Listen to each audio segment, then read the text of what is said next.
This is the Open Floor NBA podcast where we talk about the league and all the goings on in it. Joining me this week from FS1, from All the Smoke, from the Monumental Sports Network, and now from the Open Floor podcast where she will join us once a week, the great Rachel Nichols. Rachel, great to have you as a part of the Sports Illustrated Open Floor family. This is so fun. I like that all our conversations over the last, 20, 25 years, we now get to bring to the people. This is great. Yes, it is. We haven't been able to do this much as part of rival media companies, but I'm glad we get to ultimately do it now.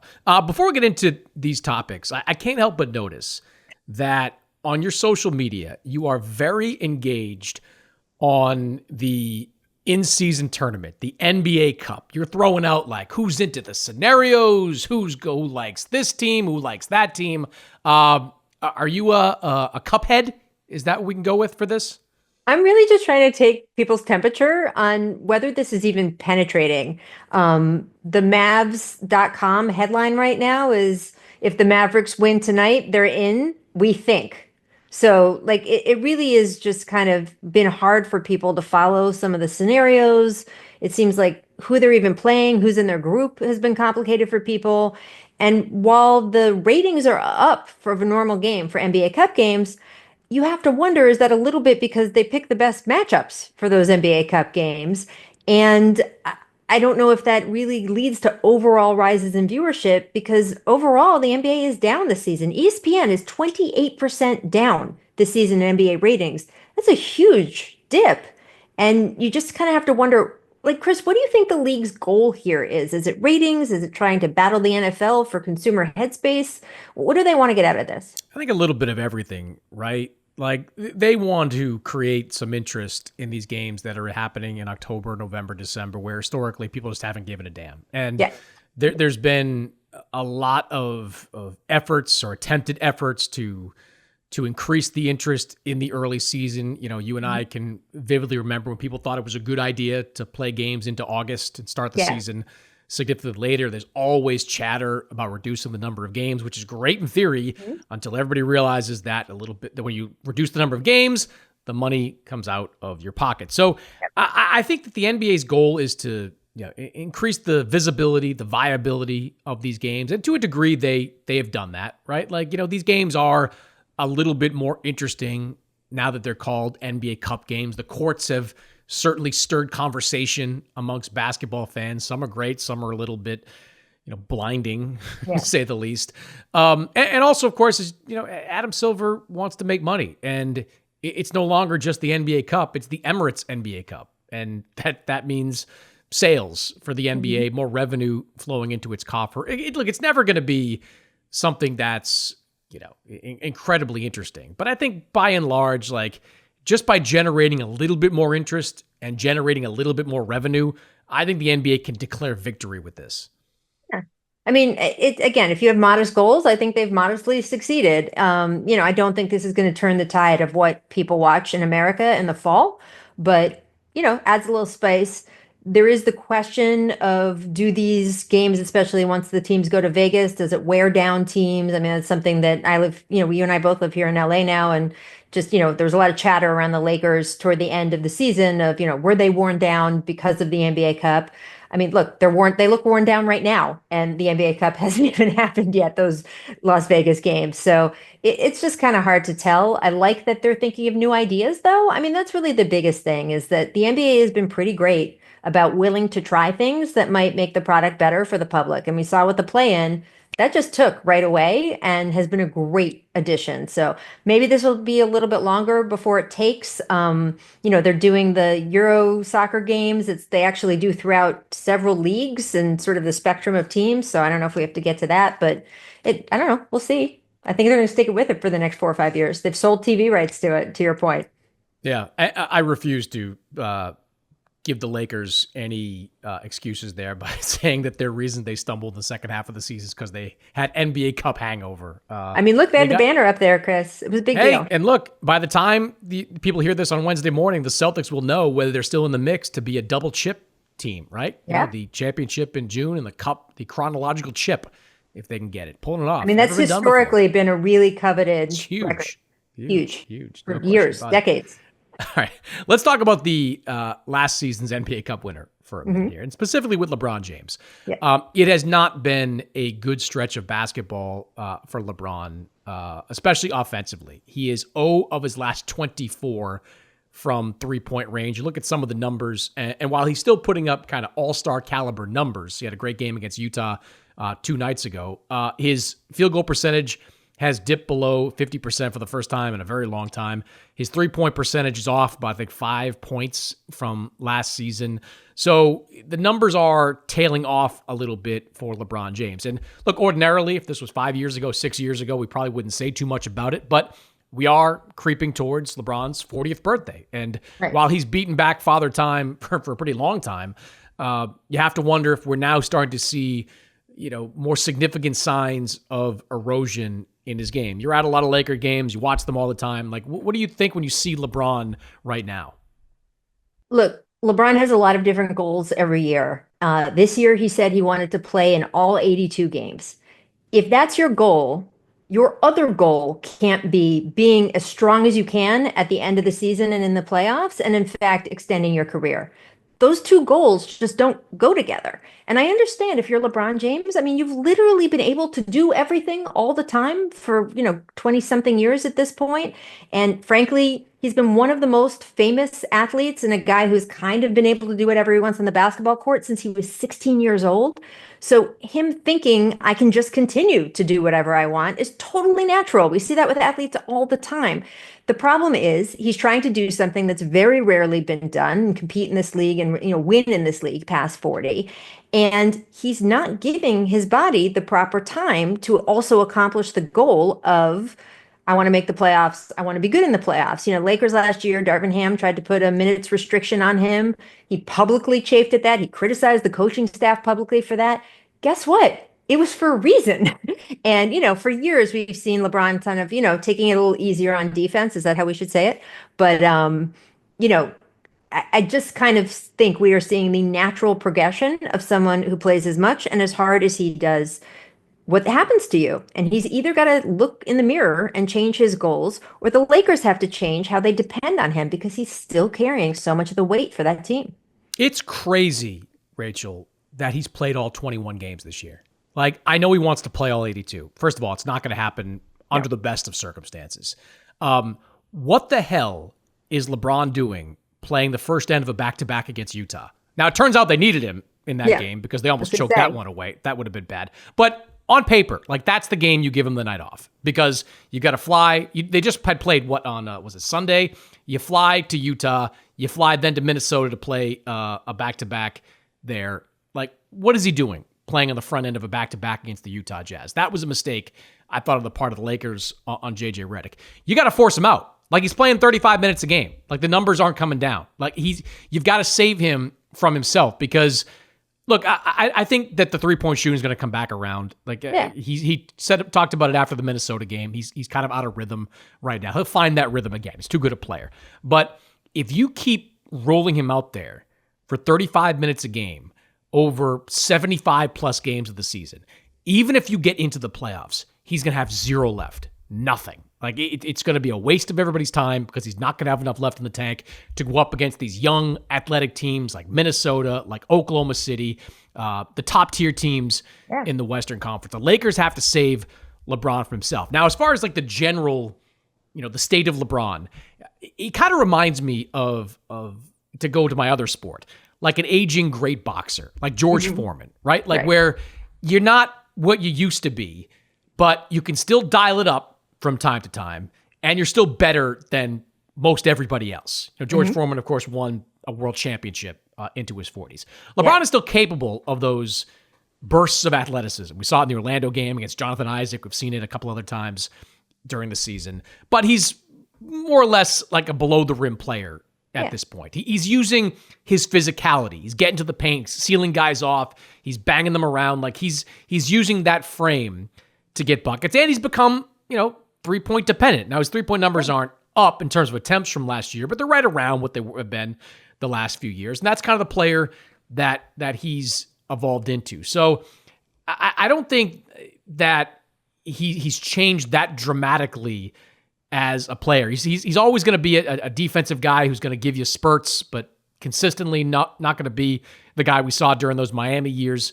But offensively, I don't know that I'm seeing too much regression from the last couple of years. The three-point shooting, I think, is a funk that he's going to find his way out of over the next few weeks. I just think it's incumbent. And look, my opinion on JJ changes from show to show. Like 3 weeks ago, I thought he was terrible. Last week, I was giving him credit. This week, stop playing LeBron. JJ, stop playing LeBron James. That's easier said than done. I mean, they had an but you're the coach, like, right? Plan, an agreement last year that he supposedly signed off on, and 2-3 games in the season, he was like, yeah, scratch that. So I don't know if JJ can get to him differently because of their friendship. I don't know if someone just has to have that hard conversation with him where it's like, hey, you got to choose. You pick one. Do you want to play all 82, or do you want to play all games as long as you want to, but not really make the playoffs or do anything in it? Or do you want to make the playoffs and try to win again? Because that's literally the choice. I mean, you talk about the shooting coming back. Of course, he's not going to shoot this badly. He's a better shooter than that. But you know what makes shooters who are decent or good not shoot well? Tired legs. Yeah. I mean, we see that over and over again. And he's still taking all those 3-point shots instead of trying to get into rhythm with some sort of easier buckets. I don't know, but is part of that because running up and down the court, only going to outside the 3-point line is easier than mixing it up inside. Now, he has definitely been at the bucket quite a bit, so I don't want to go too far here. But I do just think this is a case of an athlete who is so supremely good and has been his entire career thinking he could do everything. And at a certain age, we all know in our own lives, I mean, even from your 20s to your 30s, you can't do everything you used to do anymore. You've got to be smart about how you play and what your goals are going to be. And, to your point, there's that country music song that goes, I'm not as good as I once was, but I'm as good once as I ever was. And I 100% think LeBron falls into that category at this point. And he can have more of those I'm as good as I ever was nights if his body is in condition to do that. And at 40, that's just a different proposition than it was at 30. It's a great point about the three-point shooting and the leg fatigue because there is a direct correlation there. And if there was a sign from the basketball gods, it would be that. Like, he can't make a three. He's missed all of them his last 4 games. I mentioned the 0 for 24 going back 5 games. Like, this is like basketball god waving his hands saying, hey, let's give this guy a night off and let him rest. My question, though, is like, and you've talked to LeBron a lot more than I have over the years. You've done countless interviews with him over the years. He is one of, if not the smartest player to ever play the game. In addition to his fantastic athleticism, his basketball IQ is off the charts. He knows, or at least he should know, that approaching 40, he can't play all 82 games or even 75 games. He probably should be in like the 65 range at max to give this team a chance to do something when it gets to the playoffs. Like, he knows his own body.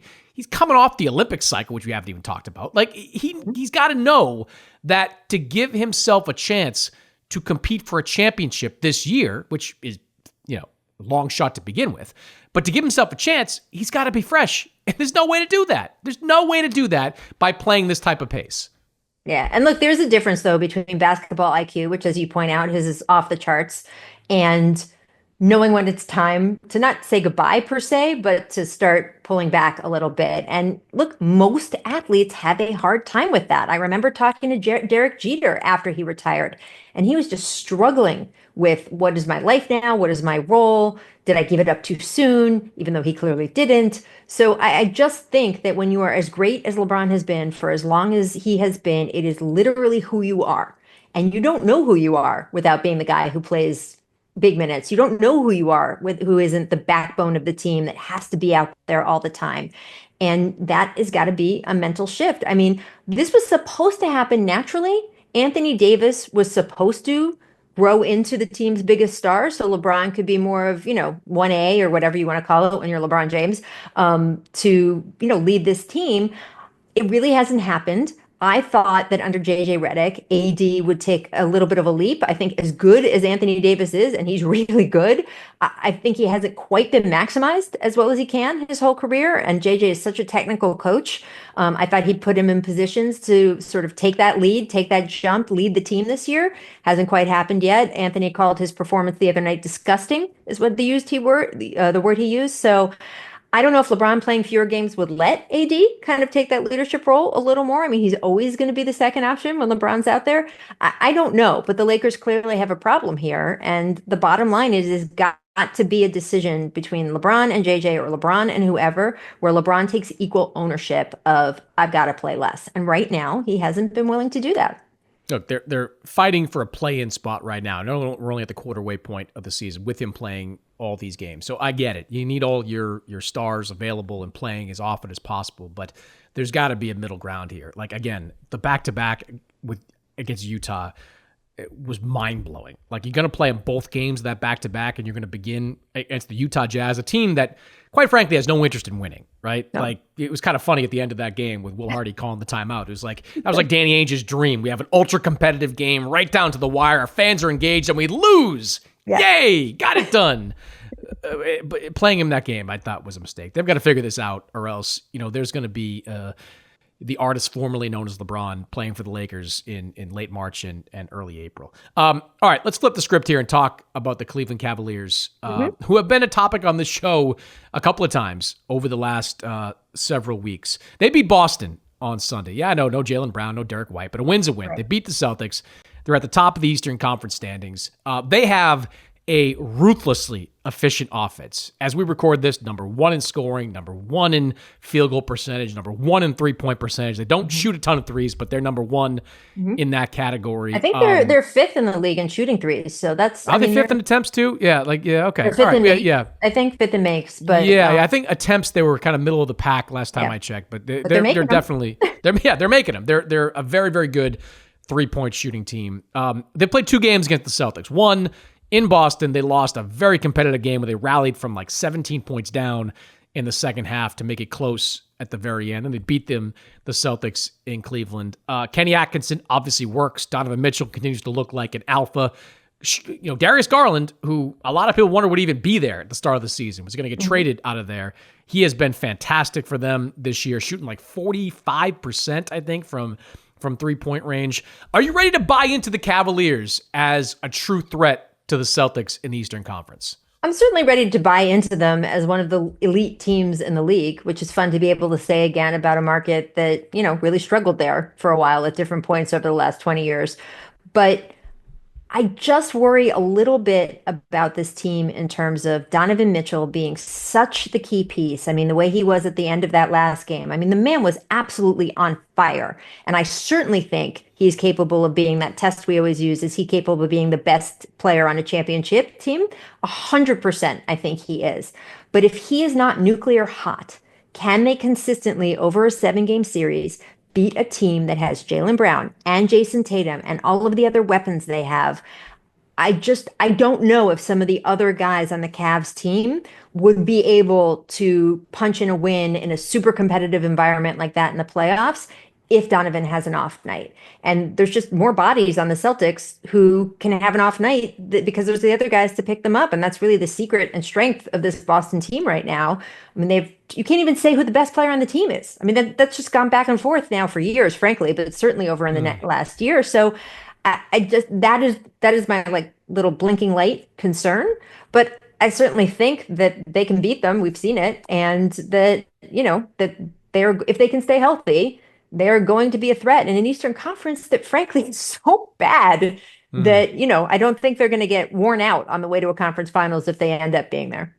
I want to believe in the Cavs so bad, because Donovan Mitchell, in addition to being a great player, is like a fun dude, good guy.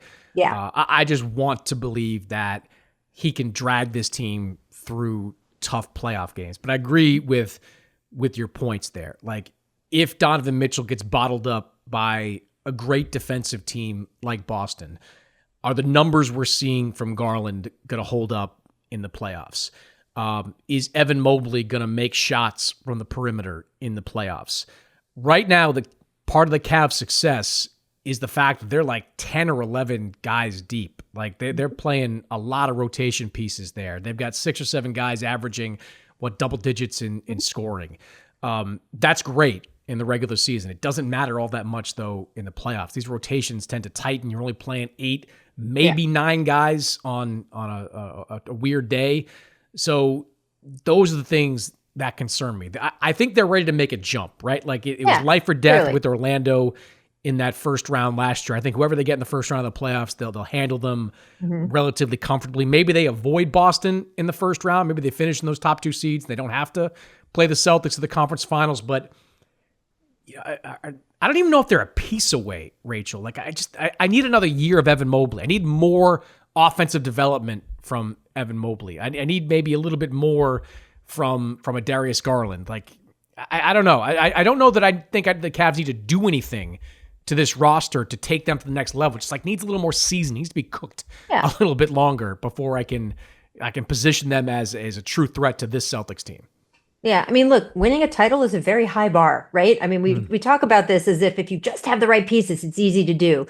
Guess what? It's hard every time. And the predictable teams don't always even make it to the finals. No one thought the Dallas Mavericks were making it to the finals back in February of last year. There was no shot. And yet they evolved into a team that was super competitive there throughout the Western Conference playoffs and even into the finals for a while. So I just think that part of the process is banging on the door and banging on the door. I like that he actually has a deep rotation right now because that means in the playoffs, yes, they shrink down to maybe 8 guys, but when 2 or 3 of those guys get hurt, guys who have had significant crunch time playing experience get to go back in. So I think they're building that the right way, and that's valuable.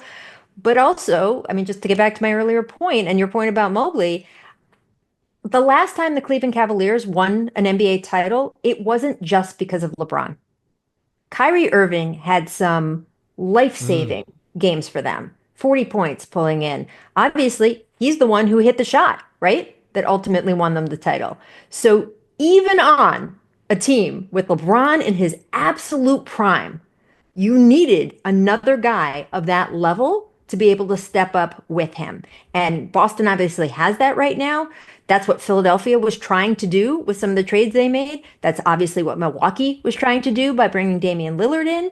And it just requires, it seems to, at least 2 guys of that high elite caliber. And I'm just wondering who the second guy on that Cavs team is going to be. So I'm hopeful. I think they're exciting, fun team to watch. And Donovan Mitchell, man, he's just, I mean, if you don't have fun watching him play basketball, you don't like basketball as far as I'm concerned. Yeah. And with Mitchell, I think one of the positives of this deep rotation is keeping his minutes down to like 31 per game is going to be huge come playoff time. We just talked about LeBron and burning him out. I thought last year Donovan Mitchell was a little burned out towards the end. He's significantly younger. And had injuries toward the end of the season. Yeah. I mean, if you tell me that in the playoffs, Darius Garland's going to be a 20-point per game scorer, shooting 50% from the floor and 40+% from 3-point range, yeah, I'm all in. But I don't know if I can buy into that just yet. I think there's still a cut below. But look, if they can get to the conference finals this year, that is a major step in the right direction. Will probably position them pretty well going into next year to be a true threat out there. A team that we thought was going to be a threat coming into this season was Milwaukee, and they start the season at 2-8. Let me tell you, Rachel, I had my column writing fingers out. Like I was ready with the shell of a story that said, all right, Oklahoma City, all right, Milwaukee, all right, Sam Presti, all right, John Horst, let's get you 2 in a room, let's get something done. Oklahoma City, you've got 4 draft picks in the first round of this generational draft coming up next year. You got a big fat contract with Isaiah Hartenstein. You've got Jalen Williams to potentially dangle as the hook. Milwaukee, you ain't going anywhere. You can trade Dame down to Miami. I'm sure that deal's still on the table for a Tyler Hero package. But Giannis, you deal him to Oklahoma City. Oklahoma City gets Giannis with 3 years left on his contract. The Bucks get arguably the greatest rebuilding package you could possibly get, a Herschel Walker type deal. I was ready to go. Now I'm still keeping that column in the drafts folder. We're not done with that column yet. But for now, it's on the shelf because Milwaukee has won 6 games in a row. They have not beaten many good teams during that stretch. It should be noted. Their schedule's been pretty light, but you play the teams that are in front of you, and they've been playing a lot better.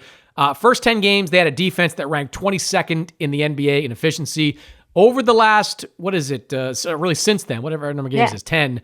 Over the last game since then, they have a top 10 ranked defense. So that to me is the big difference, Rachel. They've figured out some of their defensive deficiencies. Giannis and Dame have been awesome. Both of them have been putting up some huge numbers on that end of the floor. Some of these younger guys are getting it done on the defensive end. Andre Jackson is one. AJ Green, I think, is another. They're still waiting for Chris Middleton to come back. We'll see what he has left. Soonish, we hear. Soonish. These Doc Rivers, press conferences where he's like, getting closer, he's doing this and that, and it's still hard to decipher. But are you ready to kind of jump back on board the Milwaukee as a contender train? Look, this has been a soft stretch of the schedule for them. So you could look at that as, hey, they're winning the games they're supposed to win, and not everyone does that. I think sometimes that's underrated. We say, it's a soft schedule. Guess what? Some teams fall apart in a soft schedule because they don't take the game seriously enough. And also, they're kind of using it to get right. They're using the stretch to sort of find that chemistry with Dame and Giannis that never really came through last year. I mean, they have a much better two-man game. They know when to shoot. They know what each other wants. Giannis was talking the other day about, I know now where he wants to hit me in the pocket. I know where he likes to go on the floor. And that stuff takes time. And I think they're finding that. That's great. I do wonder if Chris Middleton can stay healthy once he comes back, because I think they would need him to be a true contender.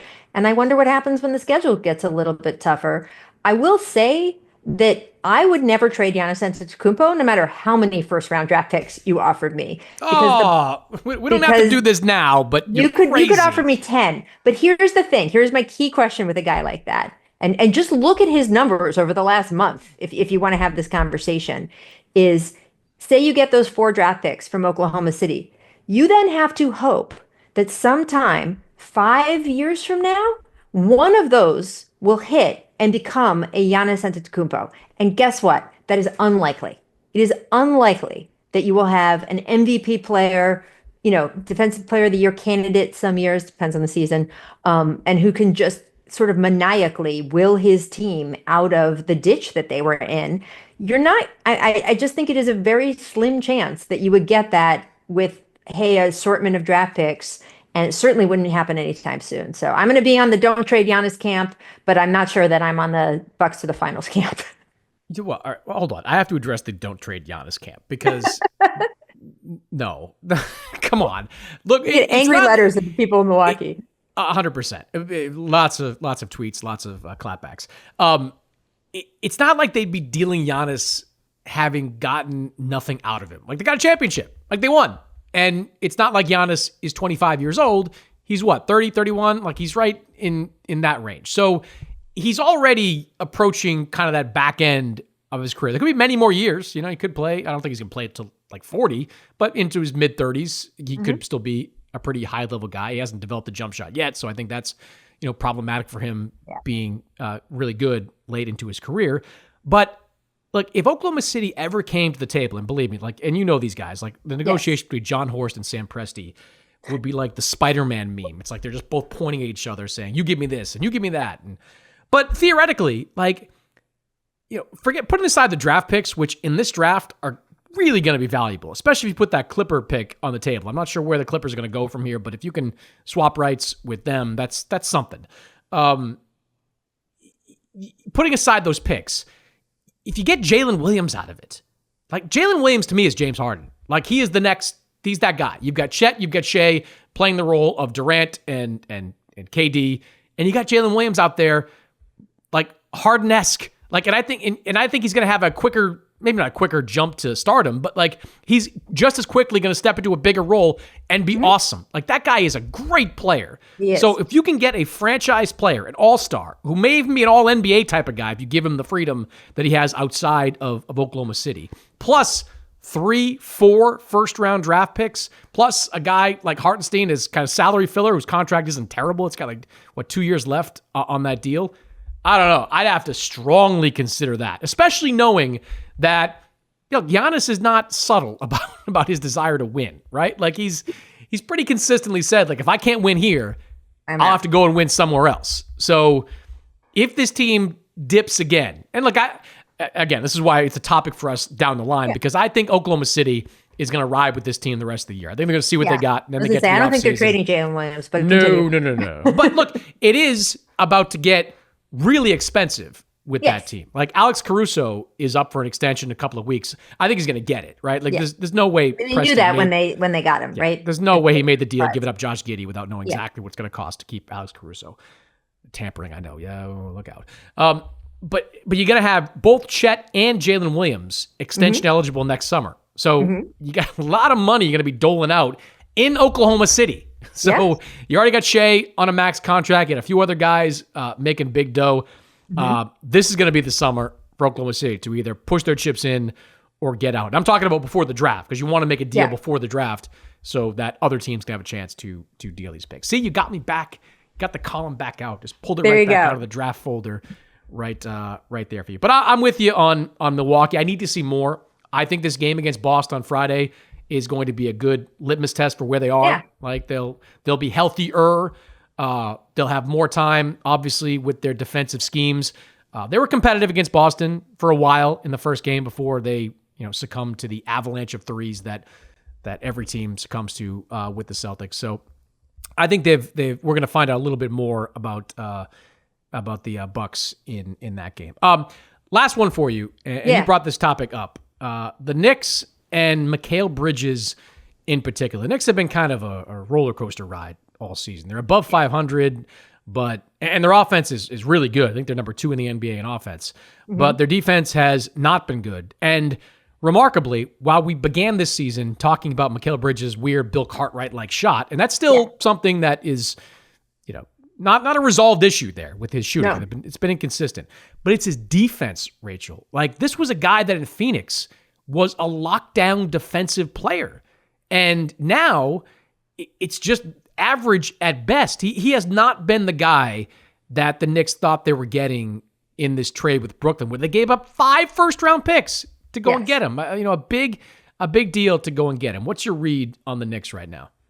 I mean, look, I think that the media and sort of, look, New York fan base is not easy, right? Have jumped the gun a little bit on declaring, oh, the Mikal Bridges trade wasn't worth it, all of that stuff. Because as Josh Hart, came to his defense, it's a big deal playing for a completely different team, a different shift in the positional expectations for him. And even though these guys played together in college, there is nothing like playing for the New York Knicks. Nothing, even in Brooklyn or anywhere else, will prepare you for every little move you make being dissected. And it can be just sort of a mind thing where all of a sudden you're doubting yourself. He was saying that he was having trouble sort of getting a shot together, and that affected his defense. I mean, they obviously need him to be better on both ends of the floor. We saw he had a great game the other night. I think he scored more than 31 points. So he clearly has the capability to do that within this group. I just think it's going to take a little time. I mean, we saw with Damian Lillard, who we were just talking about, it took him the whole season to adjust to a trade that he didn't expect. I don't know if Bridges expected this a little bit more than Dame did about uprooting his whole life to Milwaukee, but even across the river, it is a completely different world. And playing for Tom Thibodeau is a completely different thing. I'm thinking, does he lead the league in minutes played? I know he leads the Knicks in minutes played. He's up there. And this is a guy who Tibbs we know runs him out there a lot of minutes. A lot. And, Bridges has that Iron Man streak. I don't know if it's going to survive Tom Thibodeau. We'll have to see. But he's playing more minutes than he's ever played before. So I just think everyone needs to hold. Please take a minute, hold on our opinions in both directions. Because, by the way, I saw an article a couple days ago where someone was saying, oh, yeah, he's been benched toward the end of fourth quarter. Should they bench him overall? Is it time to bench him overall and give him a few days off? And then this morning, I think it was Sports Illustrated had an article about, Bridges' sudden outburst in the Knicks win, does that revive their championship hopes? It can't be this much of a swing. I didn't write that. I didn't write that. For the record, I didn't write that. No, you did not, I would say. But, and by the way, I mean, there's nothing wrong with taking a look at if he plays well, what does that do to their total team and their chances? I was just kind of using that to demonstrate, hey, man, it can't shift every few games or even every few weeks. You've got to give him the time to adjust. And I do think that he's such a good player, and he does so many things right, the little things on the court, that I can't imagine he's going to keep having this kind of trouble. That's just sort of my read. Yeah. I think the defensive slippage in Brooklyn was in part due to him having to absorb such a bigger offensive role. Like Yes. he went from being kind of the guy playing off some really good players in Phoenix to the guy in Brooklyn, where he was asked to be, the star on both ends of the floor. That's really tough for even the best of players to do. And I think that contributed to it. And look, you're probably right that all the focus on his shot, affected his attention, the defensive end. But if I'm the Knicks, like, I just need Mikal Bridges to be a great defender. Like, they've got so much offensive firepower. They don't need him to be a 20, 25 point per game scorer. They don't need him taking 15, 20 shots per game. They need him to be the versatile defender that he showed he could be early in his career, because like that's what's going to make or break them in the playoffs. Like, they're going to get buckets. Brunson's going to get buckets. Towns is going to get buckets. Like, they've got guys that can make shots. They don't have enough guys that get stops. Like, and they're going to have more to figure out in the weeks and months ahead. Like, Mitchell Robinson is going to be back. Precious Achiuwa is going to be back. Like, all of a sudden, you're going to be faced with, all right, is Towns now the 4? Like, how do we make all this work? Where does Bridges fit in there? I just... For the Knicks to be successful, I think he just has to be a lockdown defender. I don't know that they need so much offensive firepower from him. Yeah, I think just you worry more about what you're doing offensively when it seems like the entire world is on you about it. I mean, that is, you and I both spent, I lived in New York for decades, like Same, two decades. Like, you've spent a lot of time in New York. Like, it literally feels like you walk out the door if you're on a sports team in New York City, and just the noise around you. People are literally, you're not in cars. Like, people are coming up to you face to face on the street and yelling things at you. You pass by a newsstand and it's right there. The tabloids, with these screaming headlines. Like, it is a different experience. And I think because people are on him about his offense so much, he's worried about it. He doesn't feel comfortable, and that's affecting his defense. I mean, he's literally said that. I think once he becomes more comfortable overall, when he can find a little equilibrium and the fan base kind of can see that he's found a little equilibrium, I think his defense will be there. And then it's a question, as you say, of, is the shot making going to be there? Is the scoring going to be there? And how much will they really need him to? Again, I just think he's going to settle in. That's my prediction. We'll see. Yeah, and he got under the spotlight very quickly because, remember, it was our friend Jared Weiss that posted the video of him shooting at the guard, and everybody started seeing the video like, what is going on with that shot? Has a tough shooting night against the Celtics. All of a sudden, his teammates are defending him, saying it's going to be fine. Even for, the best of guys, that's going to creep into your head a little bit. I am anxious to see how he kind of plays as this as the season plays out. All right, Rachel, I appreciate you as always, and I'd say we'll do it again soon, but we're going to do it again next week because you're now obligated to join me here on the show. Looking forward to it. Thanks so much, Chris. See you next week.